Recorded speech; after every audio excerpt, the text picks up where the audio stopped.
Hello बच्चों, एक बार फिर स्वागत है आपके अपने यूट्यूब चैनल फिजिक्स की आत्मा पर। और आज हम बात करने वाले कक्षा जो आपकी 11वीं त्रैमासिक परीक्षा 2024-25 का सॉल्यूशन आपको देने वाले हैं।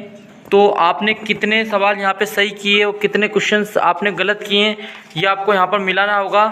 तो चलो आइए शुरुआत करते हैं जल्दी से। तो आ जाइए पहले क्वेश्चन की तरफ चलते हैं। क्वेश्चन बहुत ईजी पेपर था। तो पहला क्वेश्चन है, न्यूट्रॉन की खोज करने वाला वैज्ञानिक। तो आपको पता ही न्यूट्रॉन की खोज किसने की है। तो न्यूट्रॉन की खोज चैडविक ने की है। किसने की है? चैडविक ने। समस्थानिकों में संख्या समान होती है, तो आपको पता है किसकी होती है? प्रोटॉन की। ओके।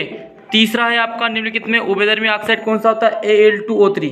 ओके, ये मैंने पहले पढ़ाया था आपको। नाइट्रोजन अणु के बंधन की कोटि कितनी होती है? तो 3 होती है। कितनी होती है? 3 होती है। देखो जो बताया था वहीं आया है, ऐसा भी नहीं कि अलग से क्वेश्चन आए हुए हैं। एल्केन का सामान्य सूत्र, एल्केन का सामान्य सूत्र होता है CnH2n+1। एल्केन, एल्किन, एल्काइन तीनों का मैंने आपको बता दिया था। ओके, ये एल्काइन का होता है, ये एल्किन का होता है। ये किसका होता है? एल्किन का, एल्काइन का और एल्केन का। ठीक है। एथिल अल्कोहल का आईपीसी नाम एथेनॉल। क्या होता है? एथेनॉल। यहाँ पर एथेनॉल 2 जगह पर लिखा हुआ है ना, यहाँ पे भी लिखा है, यहाँ पे भी लिखा। तो आपकी किस्मत होगी तो आपने कोई सा भी लगा दिया होगा। तो एथेनॉल आपका यहाँ पर सूत्र था। ओके, तो ये भी आपको मिल गया होगा। फिर हम आगे बढ़ते हैं। चलिए, तो अगला क्वेश्चन है आपका। इसके बाद हाँ, थोड़ा सा ब्लर दिखाई दे रहा, कोई दिक्कत नहीं है। चलिए, फिर अगला है आपका, द्विगंशी क्वांटम संख्या हो तो संगत मान। यह द्विगंशी क्वांटम संख्या कितना? 1 दे रखा है। तो 1 किसके लिए होता है आपको बताइए? पी का मान। पी के लिए होता है पी बराबर, मतलब एच बराबर 0 होता है। पी बराबर कितना होता है? 1। जब एल का मान 1 होता है तो वहाँ पर कौन होता है? पी होता है। ओके, पी के संगत होता है। अगला है, इसको अपन थोड़ा सा सही कर लेते हैं ताकि आपको समझ में आ जाएगा। ब्लर ज़्यादा आ रहा है ना? ठीक है, अब ठीक रहेगा ताकि आपको सही दिखाई दे। ओके, क्वेश्चन नंबर 8 देखिए। 1 मोल हाइड्रोजन परमाणु में हाइड्रोजन परमाणुओं की संख्या कितनी होती है? तो 6.022 × 10⁻23 होती है। और देखिए बच्चों, ऐसा का ऐसे ही उठ के आ गया आपका पेपर, जैसा हमने आपको ऑब्जेक्ट दिए थे वहीं से आया है। उसके बाद पीपी पारसाथी व्यापन में बंद होता है तो पाई बंद बनता है। क्या बनता है? पाई बंद बनता है। CH4 में देखो संकरण, ये आ गया sp3 आया ना। वैसे वैसे ही हमने बोला था संभावित आपको इतने नंबर आ जाएंगे, तो वही क्वेश्चन आ गए। SF6 की आकृति कैसी होती है? तो अष्टफलकी होती है। कैसी होती है? अष्टफलकी होती है। फिर अगला है STP। क्या है अगला क्वेश्चन? STP पर 22.4 लीटर हाइड्रोजन गैस के में अणुओं की संख्या, इस पर भी होगा 6.022 × 10⁻23 से आपको यहाँ पर लिखना था। ओके, इसका डी ब्रोगली समीकरण आया, ये मैंने बोला था 100% आ ही जाएगा। लेमडा बराबर H/mc। ओके, उसके बाद है ड्यूटेरियम के परमाणु में न्यूट्रॉन की संख्या कितनी होती है? 1 ही होती है ड्यूटेरियम में भी। उसके बाद होती है उत्कृष्ट गैसों की इलेक्ट्रॉन बंधुता कितनी होती है? तो 0 होती है। कितनी होती है? 0 होती है। उत्कृष्ट गैस बोले तो नोबल गैस, ये वही आ गया। कल मतलब आज सुबह बनाया था मैंने, वो क्वेश्चन दे दिए गए हैं, सही जोड़ी बनाई है। तो आणविक सूत्र क्या होता है? मूलानुपाती सूत्र × n। बेंजीन का मूलानुपाती सूत्र मैंने बोला था आपको CH आया। फ्लोरीन, देखो फ्लोरीन आ गया, सबसे अधिक विद्युत ऋण तत्व होता है। ठीक है, आधुनिक आवर्त नियम मोस्ले ने दिया, यह आया यहाँ से। अनिश्चितता का सिद्धांत आ गया, देखो हाइजेनबर्ग आया ना। शुद्ध जल की मोलरता 55.6 आ गई आपकी। परम ताप होता है 273.6, सामने दे रखा 273.15। तो कितनी आसान जोड़ी थी। आई होप सारे आप जोड़ी बना के आए होंगे। 7 नंबर में से 7 नंबर यहाँ से लेके आ जाएंगे। चलिए, अगला क्वेश्चन जो है आपका, देखिए एक वाक्य के उत्तर देखिए। तो यहाँ पे बोला है 200 में कितने सार्थक अंक हैं? तो 200 में 3 सार्थक अंक हैं। LaCO का पूरा नाम, तो LaCO का जो पूरा नाम होता है ये आपको पता ही होगा। क्या होता है पूरा नाम? कोई बताएगा बच्चा? तो इसका नाम जो होता है पूरा, 1 मिनट रुक जाना। हाँ बेटा, ओके। तो चलो अपन बात करते हैं LaCO का पूरा नाम जो होता है परमाणवीय, ठीक है, परमाणवीय कक्षकों का रेखीय संयोजन। सुन ले, परमाणवीय कक्षकों का रेखीय संयोजन इसका पूरा नाम था।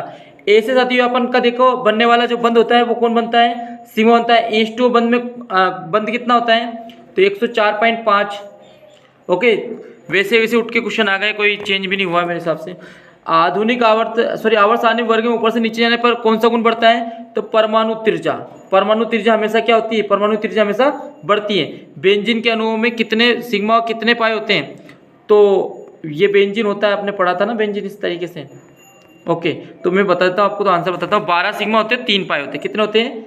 12 सिग्मा 3 पाई। ओके, मैंने एक बात और बताता चलता हूँ बच्चों, जो मैंने 3 वीडियो आपको दिए थे, सही विकल्प का दिया था, एक शब्द का दिया था, ये जो दिए थे उससे बाहर मैंने बोला था इससे बाहर नहीं आएंगे, और वास्तव में वहीं से क्वेश्चन उठा के पूछ लिए, उससे बाहर नहीं दिए हैं, है ना। चलो अगली बात हम करते हैं, 1 मिनट हम चेक कर लेते हैं, अपन ने एक वाक्य भी हो गए ना, ओके 28 नंबर हो चुके हैं। चलिए तो अपन बात करते हैं, कुछ और क्वेश्चन है। तो यहाँ पर पूछा आधुनिक आवर्त सारणी के प्रथम आवर्त में कितने तत्व होते हैं, तो आपने पता 2 तत्व होते हैं। कितने होते हैं? तो प्रथम आवर्त में 2 होते हैं, द्वितीय आवर्त में, इसे बताया था मैंने आपको, ऊपर सिखा। स्थिर अनुपात का नियम देखो आया है ना, द्रव्यमान संरक्षण का नियम आ गया, हुन का नियम आ गया, पावली का नियम आ गया, मेडलिप का आवर्त नियम आया, सहसंयोजी त्रिज्या साहब के कितने इजी क्वेश्चन आए। उसके बाद पाई बंद सिग्मा बंद में अंतर पूछ लिया गया, सहसंयोजी बंद का निर्माण एक उदाहरण देना है आपको। क्रियात्मक समूह से क्या समझते हैं, ये ऑर्गेनिक केमिस्ट्री आणविक सूत्र से आपके समझते हैं, ग्लूकोज का आणविक सूत्र बताना था, तो ग्लूकोज का आणविक सूत्र आपको याद ही था, बिल्कुल सिंपल सा लिख देते हैं। निम्न नाभिकों में उपस्थित प्रोटॉन न्यूट्रॉन की संख्या, तो कितना इजी पूछा है, तो यहाँ पर न्यूट्रॉनों की संख्या पूछी, प्रोटॉनों की संख्या। तो प्रोटॉन तो देखो यहाँ पे 6 दे रखा है, 12 नीचे वाले नंबर प्रोटॉन है, न्यूट्रॉन निकालना है तो ऊपर वाले में से नीचे को घटा, तो 12 में से 6 गए तो 6 न्यूट्रॉन, 24 में से 12 गए तो यहाँ पर कितने न्यूट्रॉन हो जाएंगे 12, 56 में 26 गए तो यहाँ पे 30 आ जाएगा, 14 में 7 गए तो 7 न्यूट्रॉन। बहुत इजी पूछा था। लुईस बिंदु पूछा था, तो इसमें 2 बिंदु लगा देते हैं, बोरोन में मैग्नीशियम में, बोरोन में 3 बिंदु आ जाते हैं, ऑक्सीजन में 2 आ जाते हैं, 6 आ जाते हैं, सॉरी। जो भाइतम इलेक्ट्रॉन होते हैं वही इनके बिंदु प्रतीक थे। सोडियम में कितना होता है, भाइतम कोष में 1 इलेक्ट्रॉन होता है, तो 1 बिंदु लगाना था, तो बहुत ईजी पूछा था। क्वांटम संख्या को परिभाषित करना था, ओके। संकेत द्वारा निम्नलिखित क्वांटम संख्या वाले कक्षा को बताना था, कौन सा कक्षा होता है, तो देखो n बराबर 1 हो, n बराबर 0, तो देखो l बराबर 0 किसके लिए होता है, s के लिए। n बराबर 1 हो तो कौन आ जाएगा, n बराबर 1 किसके लिए होता है, मुख्य क्वांटम संख्या होती है, तो यहाँ पर s आ जाएगा, है ना, तो 1s आ जाएगा, बस क्या जाएगा, ओनली 1s। n का मान 1 दे रखा है तो 1, और l का मान 0 है तो s के लिए 0 होता है। यहाँ पे n का मान 4 दे रखा है तो 4 मतलब 4 रख दो पहले, l का मान 2, तो l का मान 2 किसके लिए होता है, p के लिए होता है, सॉरी p d के लिए होता है, तो 4d आ जाता है यहाँ पर।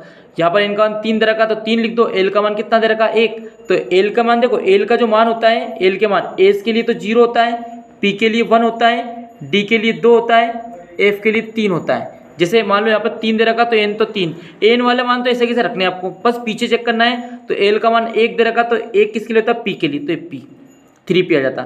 यहाँ पे देखो n का मान कितना 4, तो मैं क्या करूँगा, यहाँ पर n का मान 4 है तो यहाँ पे 4 लिख दूंगा, और l का मान 3 है तो 3 किसके लिए होता है, f के लिए, तो 4f। तो पहले का 1s था, दूसरे का क्या था आपका 4d, तीसरे का 3p, चौथे का 4f। बहुत ही आसान था। सार्थक अंक पूछे गए हैं, तो देखो इसमें तो 5 दिखाई दे रहा है तो 5 आ जाएगा। इसमें आपके कितने 1 2 3 4 5 दिखाई दे रहे हैं, 5 आ गए। यहाँ पे केवल 4 है तो ये 4 सार्थक अंक आ जाएंगे, इसमें भी 4 आ जाएंगे। बहुत ईजी था।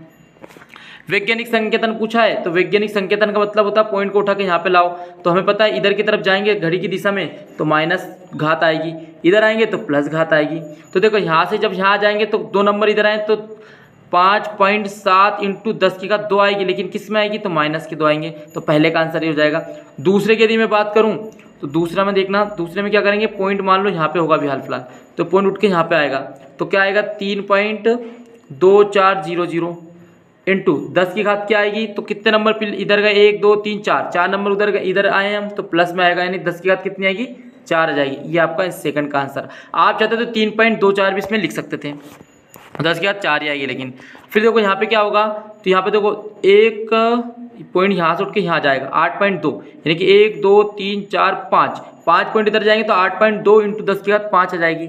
और इसको इधर लेके आएंगे तो 0.4 लिखना पड़ेगा, 3 नंबर उधर गए तो माइनस का 3 हो जाएगा। बहुत इजी था। चलिए और देखते हैं और क्या क्या क्वेश्चन पूछा गया था। विद्युत ऋणात्मकता पूछी गई थी यहाँ पे, ठीक है। विद्युत ऋणात्मक मेडलिप की आवर्त सारणी के दोष पूछ लिए गए थे। वेस्पियर सिद्धांत पूछा था। H2O की संरचना बनाना था अपने को, तो अपने को H2O की संरचना देनी थी, जो अपने पता है ना आपको। इस तरीके से बना देते हैं हम, ऑक्सीजन बना के 2H बन जाते हैं और एक लोन पेयर बन जाता है, 2 लोन पेयर बन जाते हैं, सॉरी। तो इसकी तिरछी संरचना क्या हो जाती है, झुक जाती है, बेंड हो जाती है। अब अणुकक्षक सिद्धांत पूछा था, है ना। H2 अणु की प्रकृति बतानी थी, H2 कैसी प्रकृति का होता है, तो ये ऊर्जा आरेख बनाना था इसमें, सॉरी। अब भाव का नियम बताओ। अब भाव का नियम याद ही था। इलेक्ट्रॉन लब्धि जो थी आपकी वो बतानी थी आपको। उसके बाद इलेक्ट्रॉन लब्धि एंथैल्पी को समझाना था, बहुत ईजी था। कक्षा कक्ष में अंतर संकरण किसे कहते हैं, sp2 संकरण को समझाना था। ये मोलरता वाला क्वेश्चन आ गया, न्यूमेरिकल्स। ये वाला क्वेश्चन भी आ गया, मैंने बोला था वापस आया है क्वेश्चन, IUPAC ने पूछे थे, है ना। IUPAC नेम तो आते ही हैं। यहाँ पे सूत्र बताना था, तो ये यदि सिलेबस नहीं किया होगा तो कोई दिक्कत नहीं, 4 नंबर का था। उसके बाद निम्न में संकरण बंद कौन, ये बताना था, तो आपको संकरण बताना था। संकरण भी याद है निकालना आपको, सिग्मा सिग्मा करके संकरण निकाल लेते हैं। बंद कौन याद ही था आपको, आकृति जिसकी आकृति उस हिसाब से आपको कौन पता चल जाता। ठीक है, sp3d संकरण आ गया यहाँ पर। sp ब्लॉक के तत्वों का समान इलेक्ट्रॉनिक विन्यास पूछा था और pd कक्षकों की आकृति पूछी थी। तो बहुत अच्छा पेपर था, तो आई होप आपने कर दिया होगा। आप आंसर बताना आपके कितने क्वेश्चन आंसर सही रहे। ऑब्जेक्ट टाइप वाले जो क्वेश्चन हमने किए उसमें बताना को कितने नंबर आ रहे हैं। ओके बच्चों, थैंक यू।